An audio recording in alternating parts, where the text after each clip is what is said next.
Right, ఇక ఇదే విషయానికి సంబంధించి మరిన్ని డీటెయిల్స్ మా ప్రతినిధి సాగర్ ఫోన్ ద్వారా అందిస్తారు. సాగర్, ఇటు ఎస్ఎల్బీసీ టన్నెల్లో అయితే మరో మృతదేహం లభ్యమైనట్టుగా తెలుస్తోంది. సో దీనికి సంబంధించిన అప్డేట్స్ ఏంటి? ఎస్ఎల్బీసీ సహాయక చర్యలకు సంబంధించి కూడా 30 రోజులుగా నిరంతరం కూడా సహాయక బృందాలన్నీ కృషి చేస్తూనే ఉన్నాయి, లోపలికి వెళ్లి శ్రమిస్తూనే ఉన్నాయి.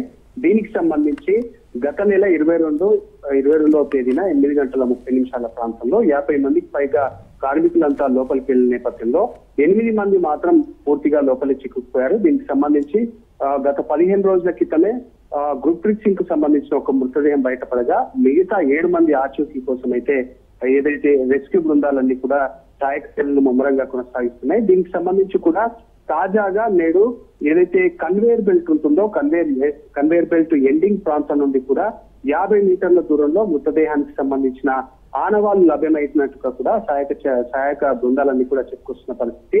దీనికి సంబంధించి ఏదైతే ఆ ప్రాంతం అంతా టన్నెల్ లోపలికి వెళ్లాలంటే పూర్తిగా భరించలేనంత దుర్వాసన వస్తుందంటూ కూడా అక్కడ ఉన్న అధికారులు సహాయక చర్యలకు సంబంధించిన కార్మికులు చెప్పుకొస్తున్నారు. దీనికి సంబంధించి లోపలికి వెళ్లాలంటే స్ప్రే బాటిల్స్ తో లోనికి వెళ్తున్నారు రెస్క్యూ బృందాలకు సంబంధించి.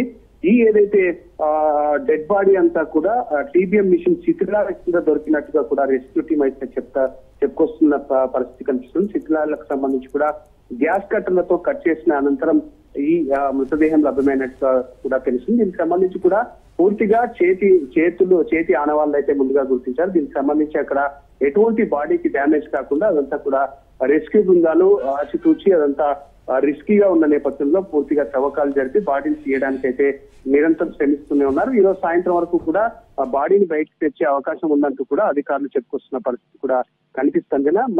మొత్తానికైతే కూడా ఈ ఏదైతే ఘటనకు సంబంధించి ఈ బాడీ బయటకు వస్తే ఇంకా 6 మంది మాత్రం లోపలే ఉన్నారు. దీనికి సంబంధించి ఇప్పటికే ఇటు అధికారులు ఇటు ప్రభుత్వానికి సంబంధించిన ప్రజాప్రతినిధులు కూడా దీనిపై ఎప్పటికప్పుడు సమీక్ష నిర్వహిస్తున్నారు. లోపలికి వెళ్తున్న రెస్క్యూ టీమ్స్ తో పాటు పూర్తిగా దిశానిర్దేశం చేస్తున్న పరిస్థితి. తాజాగా దీనికి సంబంధించి కూడా నిన్న సీఎం రేవంత్ రెడ్డి కూడా అధికారులతో సమీక్ష నిర్వహించారు. దీనికి సంబంధించి పూర్తిగా ఎక్కడికెక్కడ సహాయక చర్యలకు కావాల్సిన అప్డేట్ పరికరాలు కానీ మిగతా అన్ని కూడా తీసుకొచ్చుకోవాలంటూ కూడా అధికారులను ఆదేశించిన పరిస్థితి కూడా కనిపించింది. సంజన, మొత్తానికైతే ఈ రోజు సాయంత్రం వరకు ఈ డెడ్ బాడీ అయితే బయటకు వచ్చే అవకాశం కనిపిస్తుంది. Thank you for the updates.